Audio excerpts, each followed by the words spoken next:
Hello, my name is Richard Pieper. I'm a German, but I'm living in Finland, and I'm a new member to this art society. This was my first painting, which was in the annual exhibition last year, and now I want to make a new start. I want to decide how to keep on painting, so that's why the exhibition is called Looking Back Before Moving Forward. And so if you would like to take now a walk through the exhibition, we can then come back to this painting or these sketches, and I explain a little bit about it.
Okay, now I said I have two options, and the other option is Manet.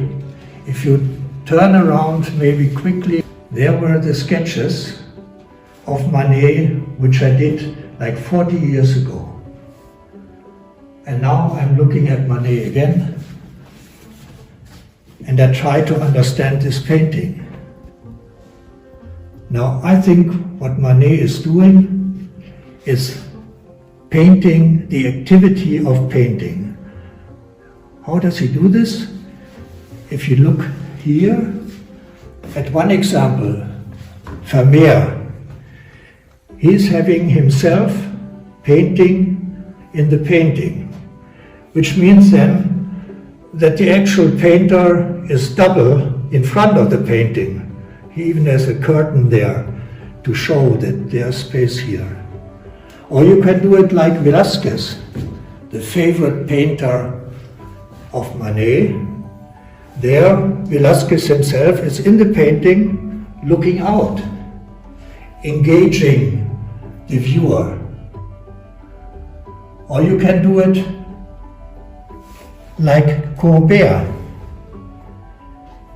He is having himself in the painting, and all the people who are important outside the painting, the artist, critic and community, a philosopher, the model, a viewer, they are also painted in the painting. Now I think Manet thought I make it a little bit differently.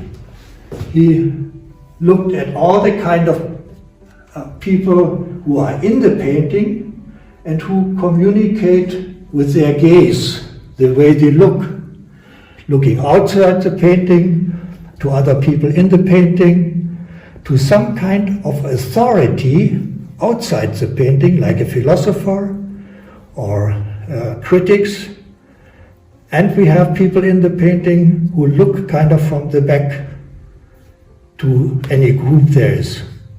And these are the people outside the painting he can take from Courbet, the painter, the viewer, another person looking from the back, the model, or this big other, I like to call it, some kind of philosopher, institution who represents art and the beauty of art.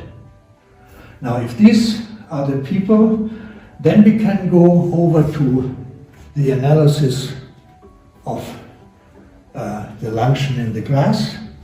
He had a starting point here with the painting by Titian, and here you can see already the important people, two males and the female, and another female at the side.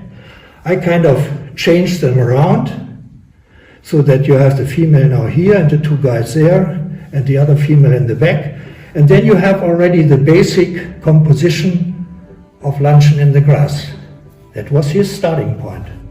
He had another starting point here where it's a Raphael painting, an engraving, where in the lower right corner there are three people, one looking out,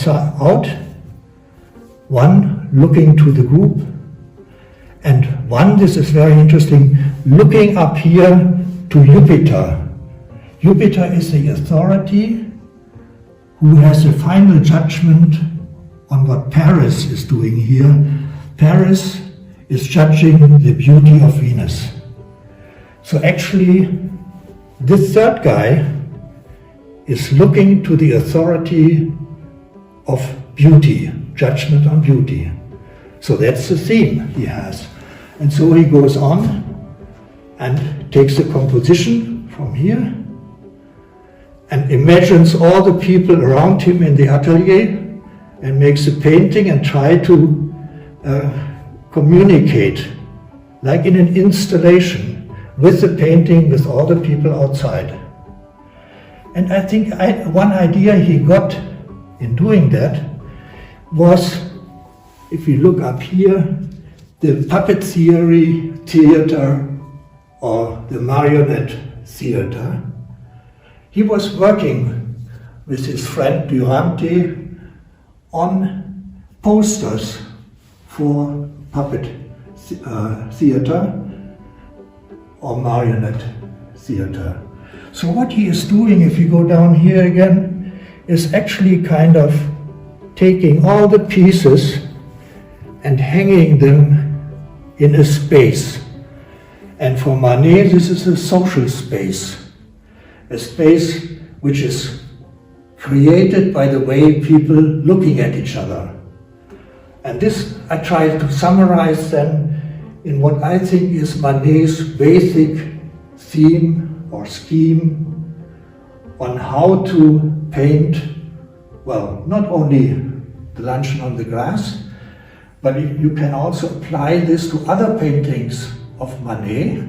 I'm working on that. And this got me so fascinated that I now decided to go on further, move on from here, and try to apply this scheme not only to other paintings of Manet, but also to my own painting. So I will try to make applications of this general idea of installing the painting in the groups of people outside, which we think about looking, engaging with the painting, and the people inside, which are trying to communicate with the audience. Okay, so the result is kind of this scheme, which shows all the important actors Manet is thinking about. People in the painting, people around the painting, and there is one very interesting person here in the background, this lady. And if you look over here at Velázquez again, we see that he has also one person in the back looking at the scene which is painted there. So Velázquez and Manet think of the painting as something which can be looked at by some other person, even kind of from the back. This explains his figure. It also explains why it is much too close, because Manet tries to have the whole action in a puppet theater. And this idea of the puppet theater, I then, if you look over here again, I tried to capture in this little installation where you have the actors hanging on the string like a marionette theater. You have the people around. Velázquez is there flying in the balloon with Jupiter on the side. The balloon is also a thing which I can talk about another time. So this is the other person in the background in a puppet theater. And this also answers some of the questions which art historians have been asking about the painting. If we go back here, one question which is not really answered is this guy. What is he looking at? Where is he looking? And in this scheme, we find an answer. We go back to the starting point here and see that the third person here is looking at the authority of judgment on beauty. He is looking, implying art authority in the painting. And from there, I think I would like to start and take this scheme of Manet and apply it to other paintings of Manet. I've done that already, but I have to work on it still. And the other thing is apply this scheme to own painting. So maybe in the next exhibition you find paintings by me which take up the theme and apply them to own ideas of painting with people, because that's what I'm interested in. So I'm working now there, have some ideas on my own future painting, and maybe in the next exhibition we will be even able to see some of those products. Okay, thank you.